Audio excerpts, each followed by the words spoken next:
The stars had always obeyed. Every pulse of radiation, every orbit, every flicker of distant light. Predictable, measurable, explainable. That was the comfort of the galaxy. No matter how vast or ancient it was, it followed rules. Station Kepri 9 existed to watch those rules. Floating alone in the dark between mapped systems, the station's purpose was simple: observe, record, and report anything that didn't belong. For 73 standard years, it had found nothing until the signal arrived. It began as noise, a faint irregularity buried deep within the background radiation, a pattern too structured to be random, too weak to be immediately flagged. The station's automated systems almost ignored it. Almost. Signal anomaly detected, the AI announced calmly. Commander Elias Varn barely looked up from his console. Classification? Unknown. Origin indeterminate. Signal integrity. 12% and rising. That got his attention. Put it on screen. The main display flickered, resolving into a chaotic mess of static. Lines of interference crawled across the image, like something trying and failing to come into focus. Then the pattern shifted. A sequence of numbers blinked into clarity. Elias frowned. No, he muttered. He stood, stepping closer to the display as if proximity would somehow change what he was seeing. Run that again. The AI complied. The numbers repeated. Not random, not alien, human. More, specifically, Earth Standard Military Encoding. Old Earth. Very old, that's not possible, whispered Lieutenant Aaron beside him. That code base was retired over a century ago. Elias didn't respond immediately. His eyes were locked on the screen, his mind already racing ahead. Source location? There was a pause, longer than it should have been. Unable to determine, the AI replied. Signal appears to originate from multiple coordinates simultaneously. The room went still. That's not how signals work, Aaron said quietly. Elias exhaled slowly. No, it isn't. Then the image snapped into place. The static vanished all at once, as if something had decided clarity was no longer optional, and there it was. A ship, small by modern standards, sleek but outdated in design. Its hull was scarred with age but intact. Lights flickered faintly along its spine. It hung in the void, perfectly still. Too still. What am I looking at? Aaron whispered. Elias didn't answer. He didn't need to. He recognized it, or rather, he recognized what it should have been. Run identification, he ordered, his voice tighter now. The AI processed for a fraction of a second. Then, confirmed. Transponder match ESS Horizon. Silence swallowed the command deck. No, Aaron said immediately. That's impossible. The Horizon was lost 89 years ago, Elias finished. Declared destroyed after a failed deep space propulsion test. He stepped closer to the screen, eyes narrowing. And yet, there it is. Something about the image felt wrong. Not the ship itself, but the space around it. The stars behind the horizon weren't steady. They shimmered, stretched, and snapped back into place. Like reflections on disturbed water, Elias felt a chill crawl up his spine. Magnify. The surrounding field. The display zoomed in. The distortion became clearer. Space wasn't behaving correctly. It rippled.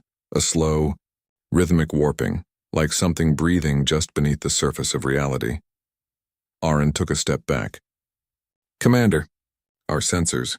Elias glanced at her console. The readings were chaos. Distance markers fluctuated wildly. Radiation levels spiked and dropped without pattern. Even timestamps jittered by fractions of a second. System error? He asked, though he already knew the answer.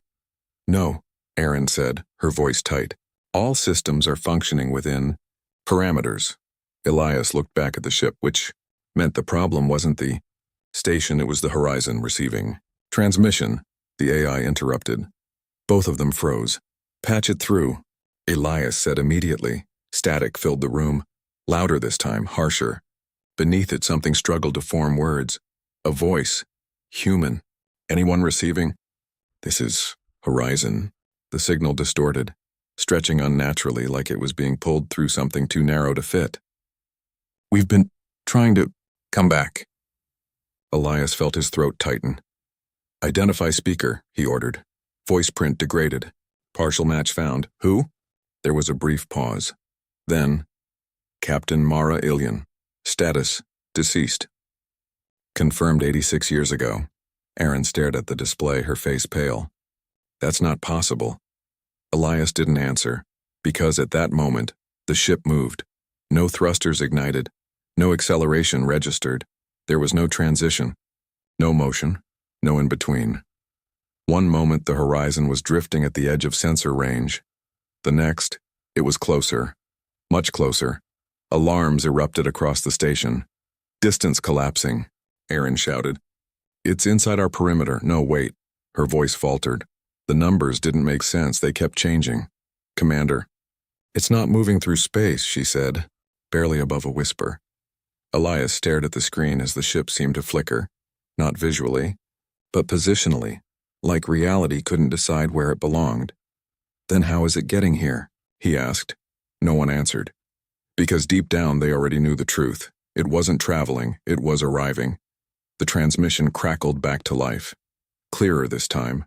Closer. Too close. Please, the voice was steady now. Calm.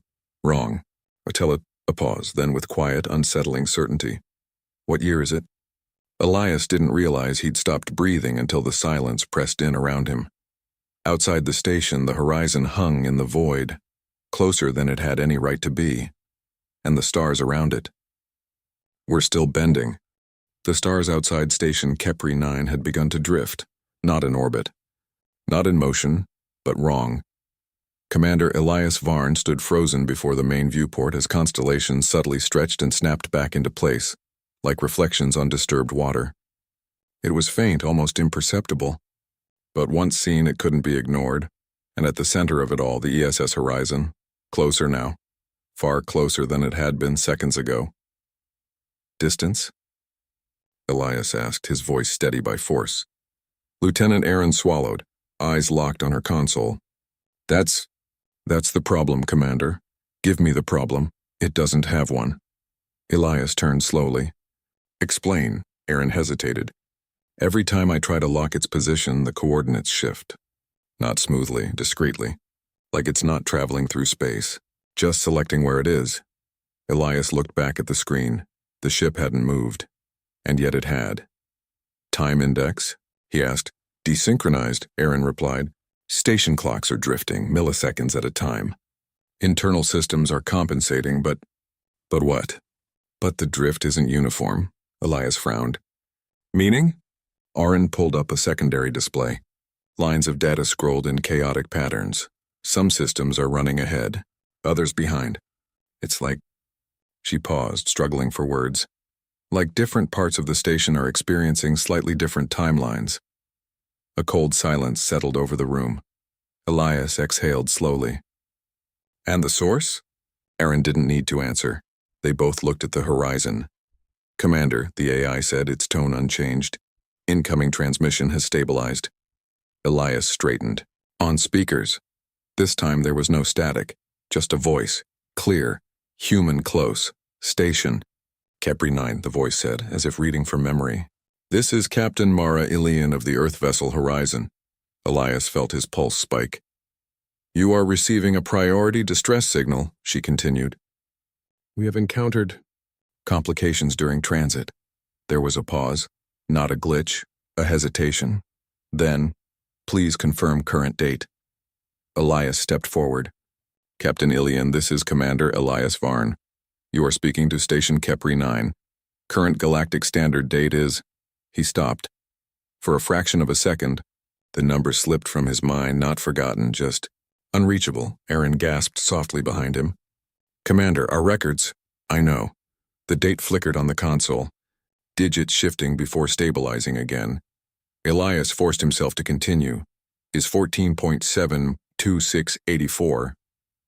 Silence followed. Longer than it should have been.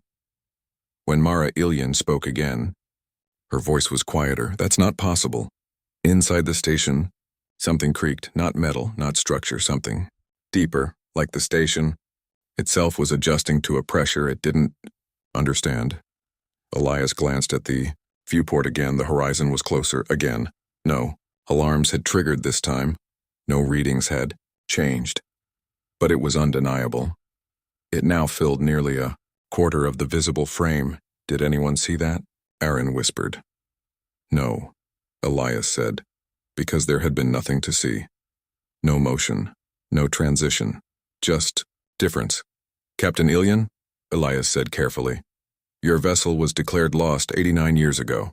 The response came immediately. No, she said. We launched 12 days ago. Aaron shook her head. That's... Elias raised a hand, silencing her. Captain, he continued, we have confirmed records of your mission. Experimental drive test. Last known position, deep range sector Theta 9. A faint distortion crept into the audio, like something pressing against the signal. Yes, Mara said slowly. That's correct. Another pause, then more quietly. We never left. The lights flickered. Not a full outage, just a brief dimming, but long enough for shadows to shift, and not quite return to where they should have been. Aaron noticed first. Commander, she whispered. Elias followed her gaze. The shadows on the far wall lagged behind the movement of the overhead lights, stretching, a fraction too long before snapping back into place, like reality itself was buffering. External. Scan update, the AI announced. Elias turned sharply. Report. Object proximity, 0. The room went still. Define 0, Elias said. The horizon is no longer at a measurable distance from the station. Aaron's voice trembled. That doesn't make sense. If it were that close, we'd... A low hum resonated through the deck, not from the station, from outside. Elias stepped toward the viewport and felt his breath catch. The horizon was no longer in front of the station. It was everywhere, not physically, not completely, but its presence pressed in from impossible angles, like the station existed partially inside its shadow. The hull of the ship seemed to stretch beyond its own boundaries, its edges bending into perspectives that didn't align. Elias blinked, and for a split second, he saw the ship overlapping the station. Then it snapped back. Commander, Aaron said, her voice barely holding together. Our internal layout, Elias turned. The corridor behind them was longer, not by much, but enough. The far door now stood several meters farther away than it had seconds ago. Elias stared at it, then back at the viewport, then back again. The distance didn't change. It stayed wrong. The transmission crackled. Again, Commander Varn, Mara said, her tone urgent now. You need to listen carefully.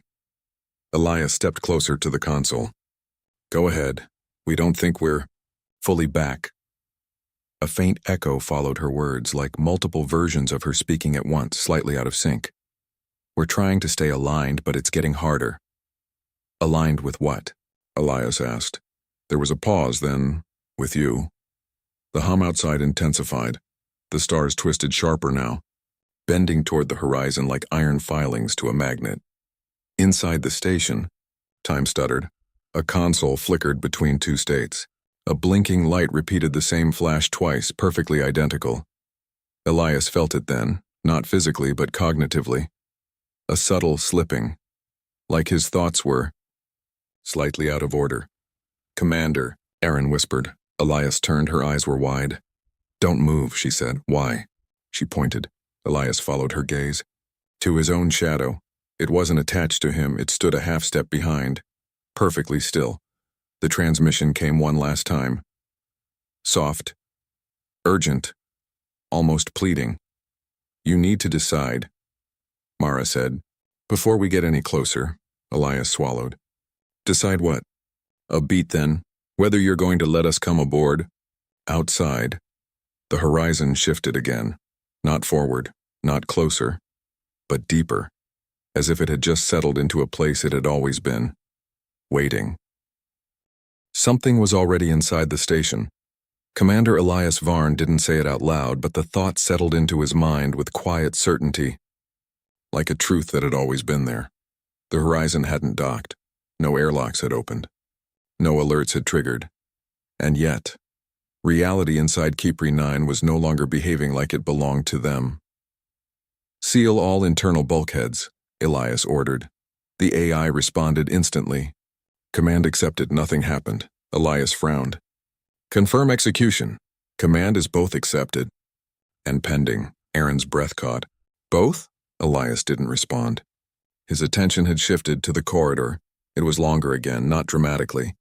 Not impossibly, just enough. Enough that the far door now looked slightly too small, like it had moved farther away without shrinking. Commander, Aaron whispered. We need to pull back. Elias nodded slowly.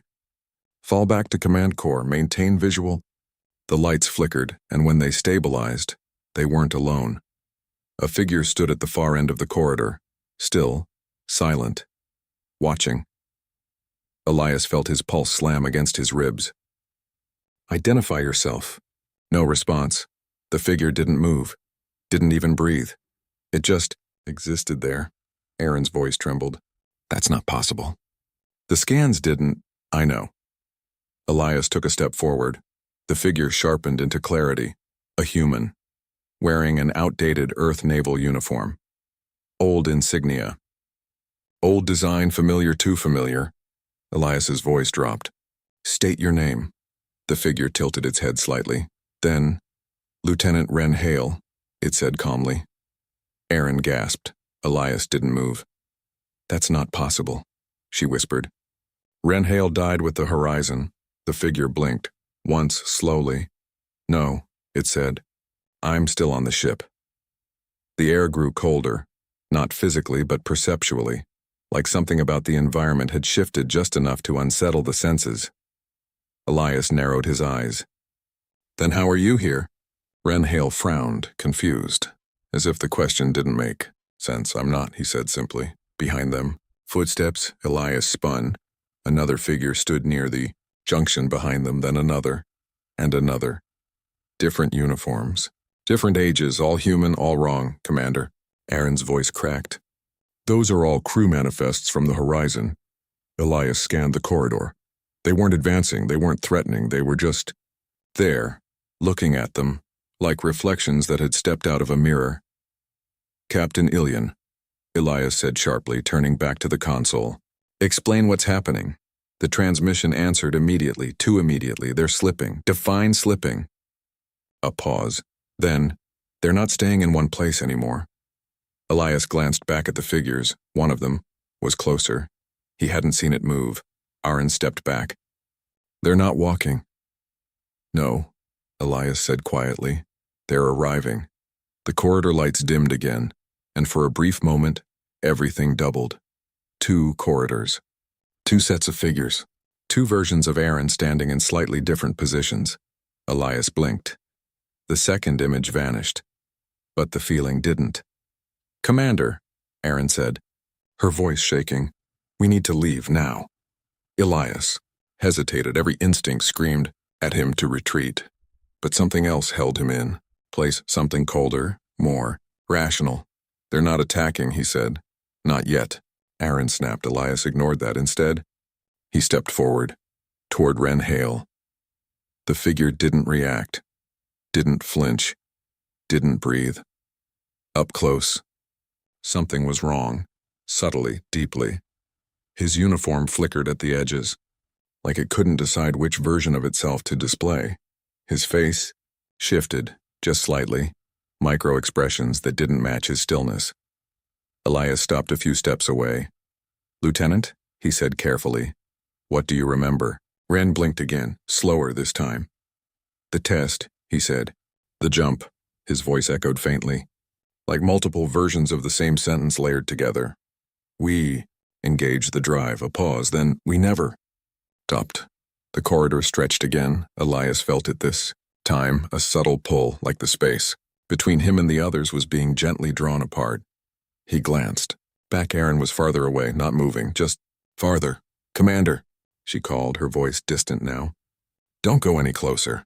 Elias turned back to Wren. Where is your ship? Wren tilted his head again, a faint smile touched his lips. Here, he said. The lights went out. Total darkness for half a second, maybe less. When they came back, the corridor was gone. Elias stood in a different hallway. Same station. But not the walls were subtly wrong. The angle slightly off. The lighting too dim, or too bright, it was hard to tell. And the figures, were everywhere, dozens of them, standing, watching, not hostile, not friendly, just present. Aaron's voice came through the comm, faint, distorted. "Commander, do you copy?" Elias raised his hand to respond and froze. His shadow moved first, a fraction of a second ahead of him. "Commander," Mara's voice whispered through the static. Soft, close, too close. "You shouldn't be inside yet." Elias's breath caught. "Inside what?" A pause. Then, the overlap. The figures shifted, not walking, not stepping, just closer, all at once. Ren Hale stood directly in front of Elias now, eyes. "Steady expression, calm. You're early," he said. Elias took a step back. For the first time, he felt it, not confusion, not fear. Something deeper, a realization forming at the edge of comprehension. They hadn't boarded the horizon. The horizon had begun boarding them. The lights flickered again, and this time something flickered with them, something behind the figures, something vast, watching, waiting, just beyond what reality could fully show. And then it leaned closer. The station was no longer a station. Commander Elias Varn understood that before he could explain it to himself. Keepri 9 still had walls, still had corridors, still had systems blinking, obediently on consoles that pretended nothing was wrong, but reality had started behaving like a second system, one no one had permission to access, and it was failing. The figures didn't move, not in any traditional sense. They reconfigured one moment. Ren Hale stood in front of Elias. The next, he was 3 meters to the left, without motion, without transition. As if distance itself had been edited, Aaron's voice crackled through comms, distant and unstable. "Commander, readings are collapsing. We're getting spatial recursion in sector loops." Elias didn't answer immediately. His attention was locked on something deeper in the station, something pulling at everything else like gravity without a source. "Captain Ilian," Elias said sharply. "Where's your ship now?" The response came slower this time, not weaker. More burdened. "We are not where you think we are," Mara said. A pause. Then, "And neither are you." Elias moved. Not forward, just decided to be elsewhere, and the corridor complied. The environment shifted around him, like a delayed thought finally catching up. Now he stood in a larger chamber, the command corridor, something resembling it, except the central holographic array was no longer showing station schematics. It showed something else, a structure, impossible, geometry layered over itself, folding in directions that did not exist in standard physics. At the center of it, a fracture, not a portal, not a tier, a wrongness shaped like absence. Aaron appeared beside him a moment later. "Breathing hard, Commander, what happened?" "I was in maintenance corridor C, and then..." She stopped, saw the display, and went silent. "That's not on our maps," she whispered. Elias didn't look away. "No, it's not on anyone's maps." The figures arrived behind them again, dozens now, silent, watching the same display. Ren Hale stepped forward. "This is it," he said simply. Aaron turned sharply. "What is it?" Ren didn't look at her. He was staring at the fracture, the place we went. Elias felt a chill crawl through him. "You mean the drive space?" Ren shook his head slowly. "No," he said. "We mean the place that existed before we came." Back. The hologram shifted, the fracture pulsed, and suddenly Elias saw it differently. Not as a crack in space, but as a layer beneath, a second architecture underneath reality itself. Something vast, unstable, infinite in directions that didn't obey. Distance and the horizon was inside it, not traveling, not... Lost, embedded. The experimental drive didn't fold space, Ren said quietly. "It peeled it," Aaron whispered. "That's impossible." Ren finally looked at her. His eyes were steady, calm, wrongly calm. "We know," he said. The fracture pulsed again, and for a moment, the station flickered, not visually, ontologically. Elias felt the sensation of two versions of himself overlapping, one standing in the command core, one standing inside something vast and silent and not built for human perception. He staggered slightly. Aaron grabbed his arm. "Commander?" "I'm fine," he said automatically, but he wasn't sure which version of him answered. "Captain Ilian." Elias said through clenched teeth. What did you do? A long pause followed, then Mara spoke, and for the first time, her voice wasn't calm. It wasn't supposed to do this. Elias tightened his grip on the console. Explain. We were testing a conceptual drive field, she said. A theoretical shortcut through space-time compression layers. It should have folded us through a micro-bypass between distances. Pause, then softer. It didn't find a shortcut. So, fracture pulsed harder. The station lights dimmed. The figures flickered in and out of phase. Found something else. Ren finished. Aaron shook her head. No, this is just advanced space-time distortion. Aaron, Elias interrupted. Sharply. She stopped, looked at him, and saw something. In his expression that made her go quiet, he understood too well. The hologram expanded, the fracture widened, just enough for something inside it to be visible, not clearly, not fully, but enough.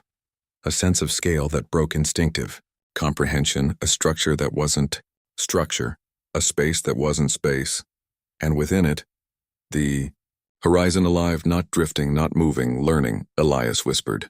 You didn't come back through space. Ren nodded slowly. We came back through the layer underneath it. Aaron stepped back. That's not physics. Ren's expression didn't change. No, he said. It's what physics sits on. The station groaned, not mechanically but conceptually, like reality itself was resisting reinterpretation.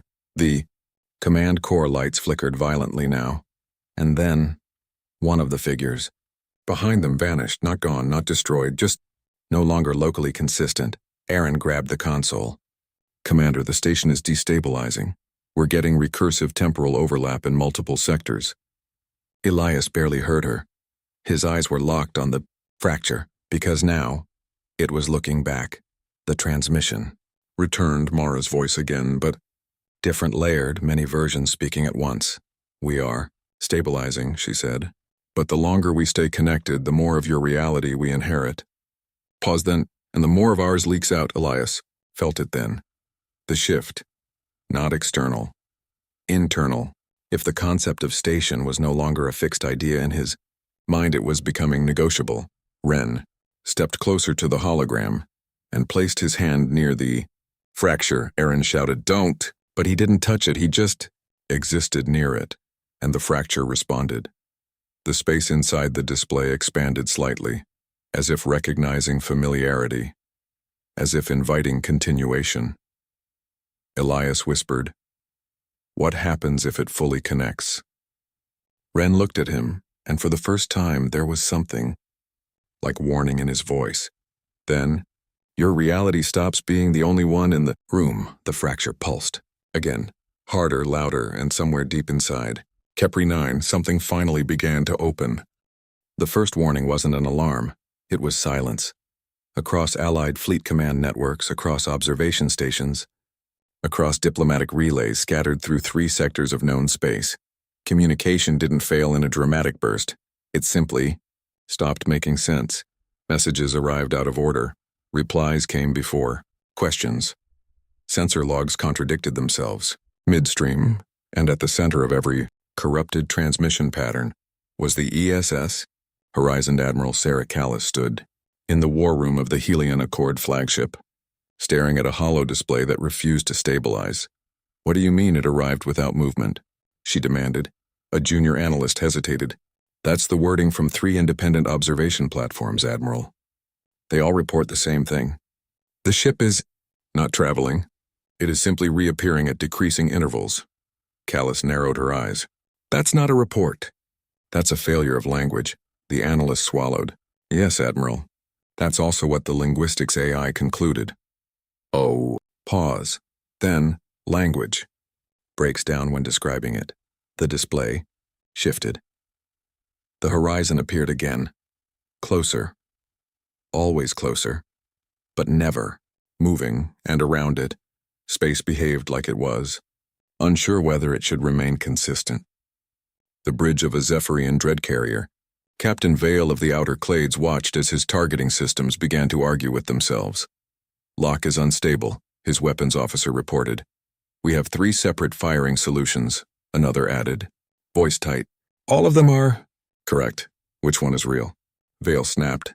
No one answered, because the answer kept changing, across the fleet. Something worse was happening.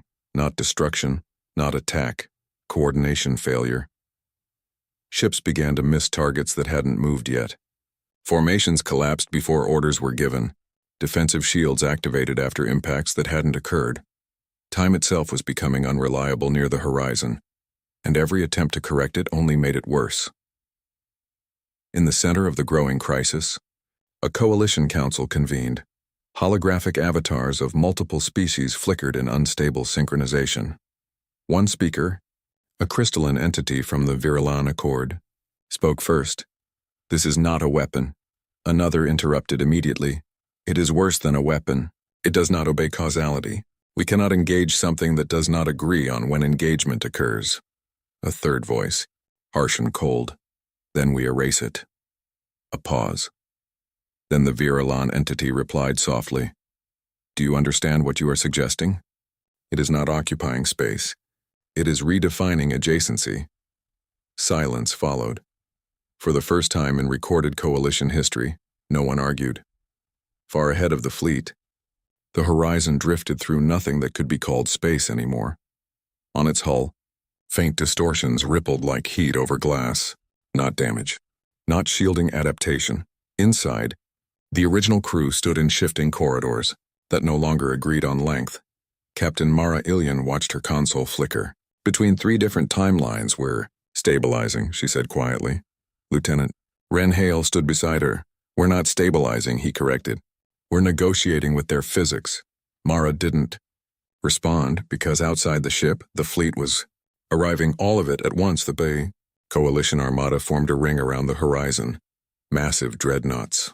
Carrier swarms. Precision strike craft, a wall of civilizations combined. Firepower, and yet not a single shot was fired.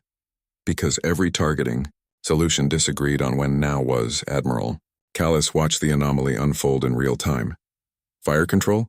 She demanded. We don't have a unified engagement moment. The weapons AI replied. That's not a sentence, she snapped. It is now. The AI answered. Then the horizon responded. Not with weapons, not with energy, but with absence. Region of space between 2 carrier groups simply failed to agree on shared existence.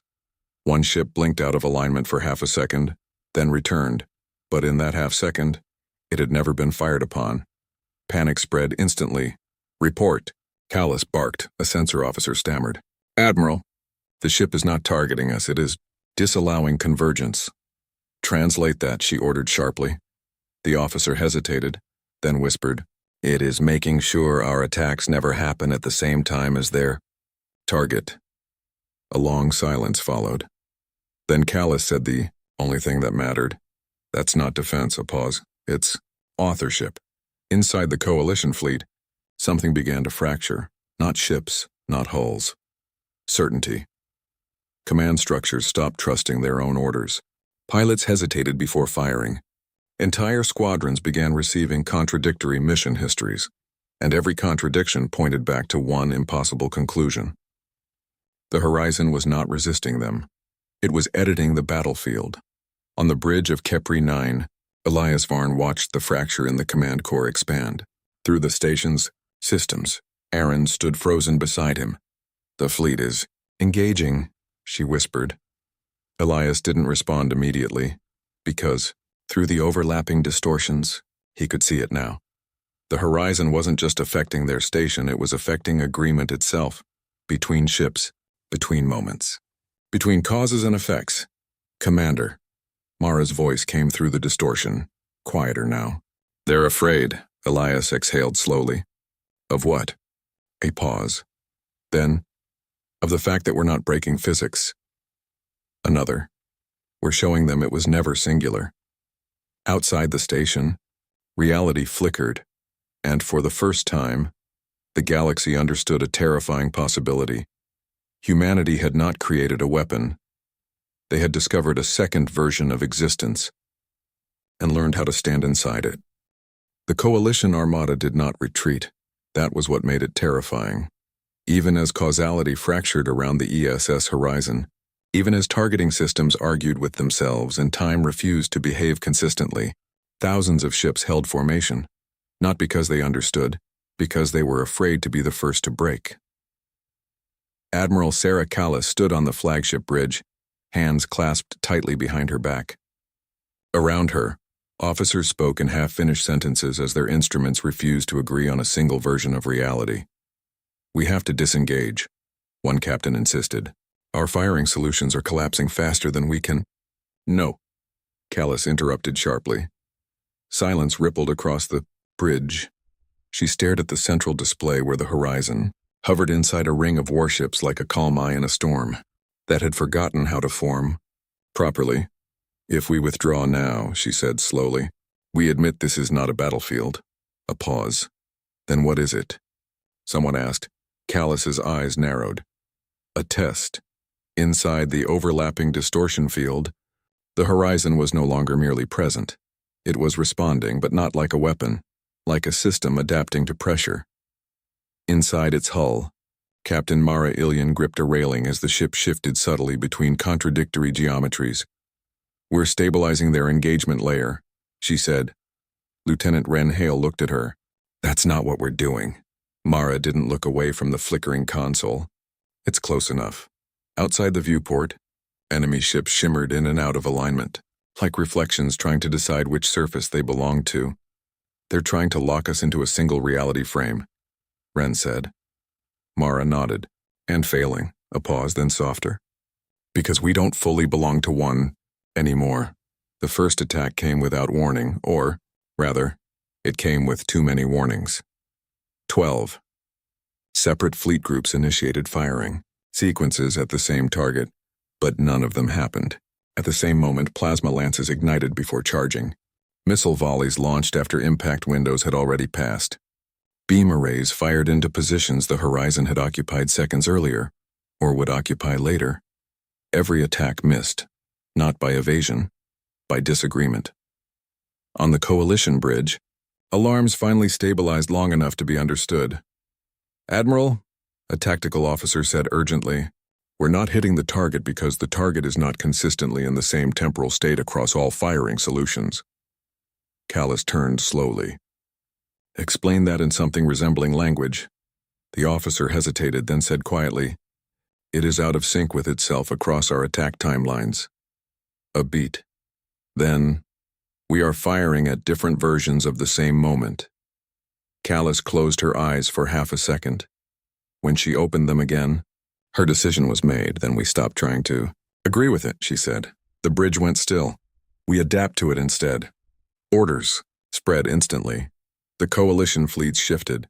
Formation, not toward coordination, but toward redundancy, multiple attack layers, overlapping engagement windows, independent temporal firing chains. If the horizon could desynchronize reality, they would flood it with too many realities to manage. Inside the distortion field, Mara felt the change immediately. "They're learning," she said quietly. Ren frowned.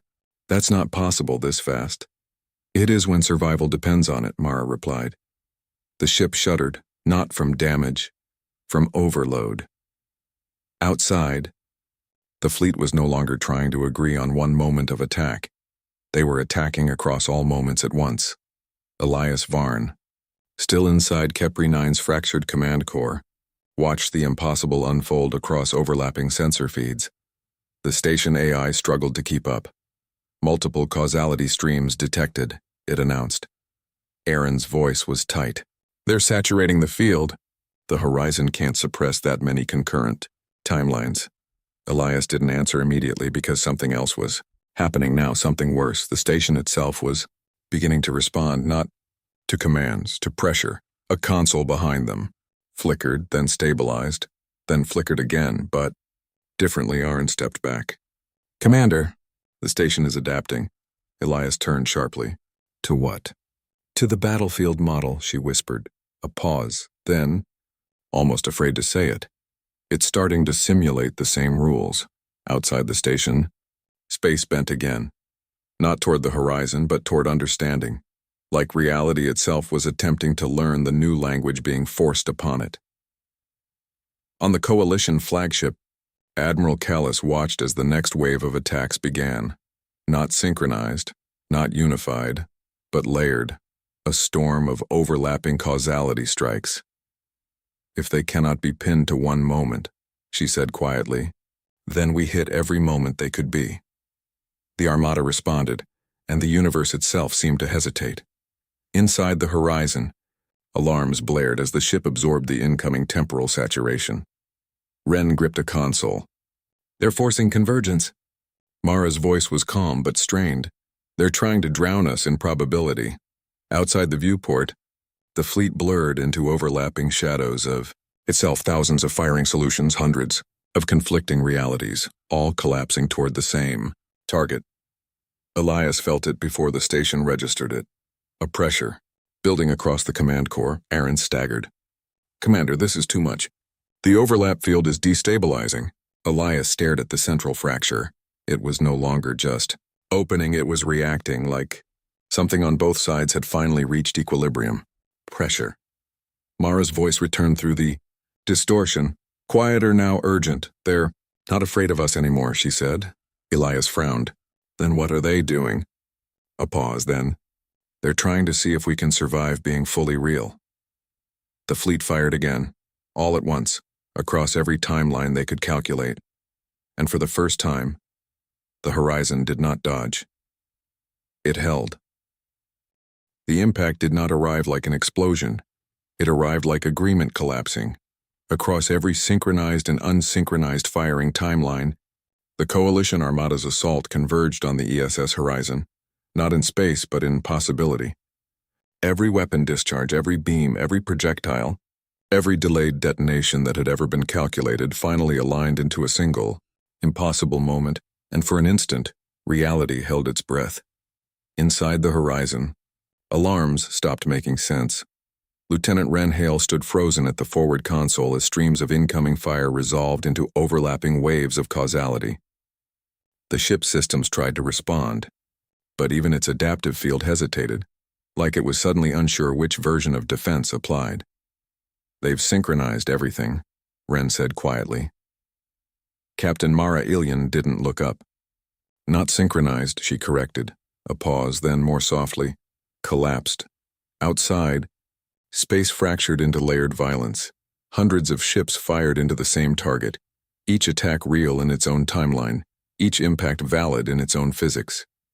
The horizon existed in all of them at once, or none of them. The distinction was no longer stable.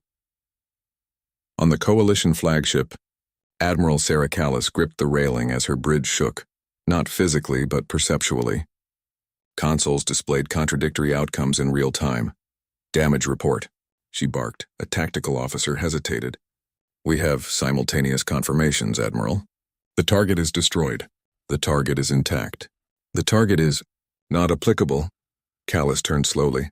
"That's not a report." The officer swallowed. "It is now." Then the distortion field reacted. Not defensively, not aggressively, but judicially. The incoming attack wave did not strike the horizon. It struck the decision to strike. Across overlapping timelines, firing sequences began to fail retroactively. Weapon systems reported completed discharges that had never happened.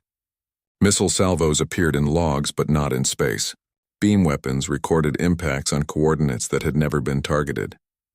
The assault unraveled into contradiction. Inside the horizon, Mara staggered slightly as the hull stabilized. "They're not just attacking us," she said. Ren frowned. "Then what are they doing?" Mara finally looked up. "They're trying to define us as destroyable." A pause. Outside the viewport, the Coalition fleet flickered, thousands of ships trying to resolve a single truth. Elias Varn, aboard Kepri 9, felt the shift like a pressure change in his thoughts. Aaron stood beside him, pale. "The station is reacting," she whispered. Elias didn't answer immediately. He was watching the command core fracture again. It had changed. It was no longer just a tear in underlying structure. It was becoming stable, like something on the other side was finally pushing back with equal force. "They've stopped trying to kill us." Mara's voice came through the distortion. Elias exhaled slowly. Then what are they doing? A long pause followed. When she answered, her voice carried something unfamiliar. Respect. They're trying to understand what we are. On the Coalition bridge, Admiral Callis stared at the fading battlefield data. The Armada had not been defeated, nor had it succeeded. It had reached equilibrium. Every offensive action now produced an equal and opposite inconsistency. Every attempt to force destruction created contradictory survivals. The horizon was no longer a target, it was a boundary condition. Admiral, a strategist said carefully, we cannot resolve a stable outcome. Callis nodded once. I see that. A pause. Then she asked the only question that mattered. Can it be contained? No one answered immediately, because containment required agreement, and agreement no longer functioned reliably near the horizon. Inside the distortion field, Ren stepped closer to Mara. They're adapting faster than expected, he said. Mara nodded. Yes, a pause, but not fast enough. Ren frowned. What does that mean? Mara finally turned toward the viewport, and beyond it, the fleet was changing. Not structurally, conceptually. Ships began to reorganize into patterns that weren't tactical formations, but logical responses. The Coalition was abandoning traditional warfare entirely, replacing it with something else, something worse. They've realized brute force won't work, Mara said quietly. Elias's voice came through the comm. Then what are they doing now? Mara hesitated, then answered. They're trying to negotiate with physics. The Coalition Armada stopped firing, not because they had been defeated, but because every attempt to fire now produced contradictory outcomes that canceled each other before resolution. Instead, new signals began transmitting across all channels. Not demands, not threats, questions, structured inquiries into behavior, consistency, and causality. The galaxy's greatest war machine had become a research effort. On Kepri 9, Aaron whispered, they've stopped attacking. Elias nodded slowly. Yes, a pause. Why does that feel worse? The fracture in the command core pulsed again, but now it was no longer chaotic, it was responsive, and from within it, something new began to form. Not a weapon, not a ship, a framework. For understanding. Mara's voice returned one final time, quieter than before. They've made their choice, she said. Elias frowned. What choice? A pause. Then, to treat us as something that can be learned. Outside the station, the Coalition fleet held position, not in surrender, not in retreat, but in observation, because for the first time since humanity had entered the stars, the galaxy was no longer trying to destroy them, it was trying to define them, and the horizon was answering. There was a moment, brief, fragile, and almost human, where everything could have ended. The Coalition fleet had stopped firing. The ESS horizon had stopped resisting. Even the fracture in reality, that impossible wound beneath space-time, had stabilized into something like structure. For the first time since its return, the situation resembled understanding, and that was what made it dangerous. Inside the horizon, Captain Mara Alien stood motionless before the forward viewport. Beyond it, thousands of Coalition ships floated in a silent ring, not weapons pointed inward anymore, but observers, leaning in too close to something they did not yet trust themselves to name. Lieutenant Ren Hale watched the diagnostics flicker.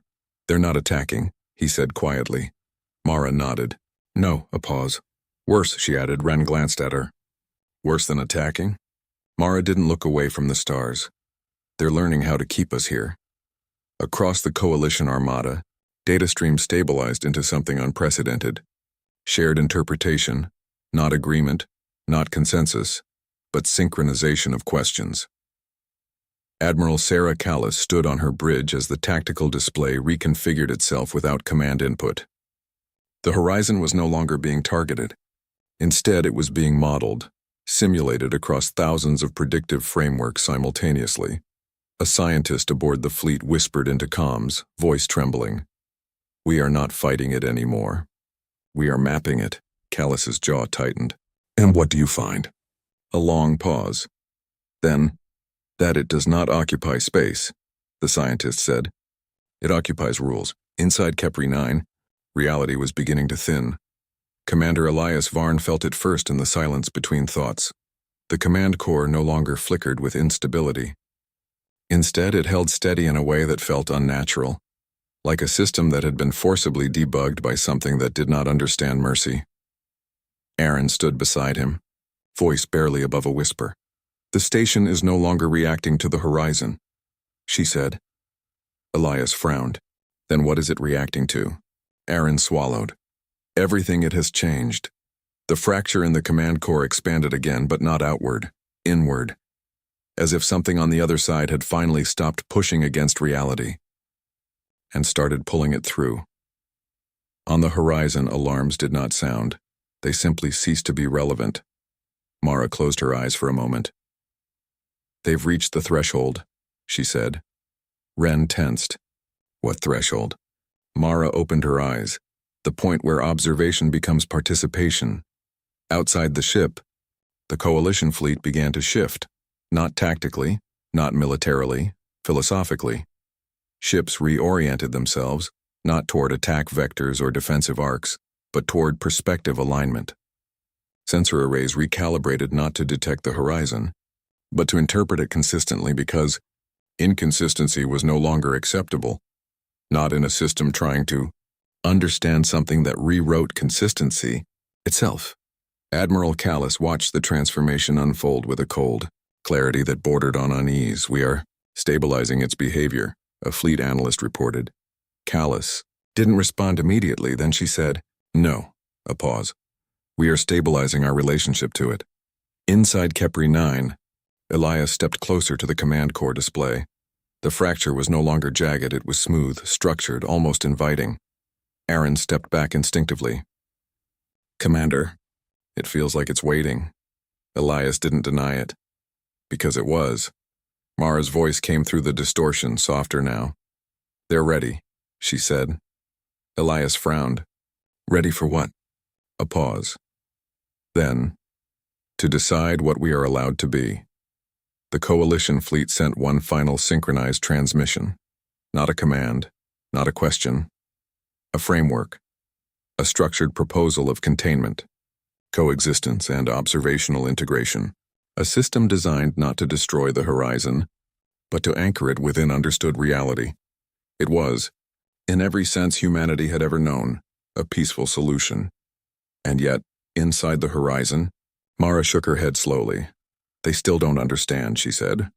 Ren looked at her sharply. "Understand what?" Mara stepped closer to the viewport. "That we are not inside their reality anymore." The fracture pulsed once deeply like a heartbeat from something. Fast Elias felt it then. Not fear, not awe. A recognition that something fundamental was about to be decided without consent. Aaron whispered, "Commander, if they stabilize it completely." Elias finished for her, voice low. "Then it stops being unknown."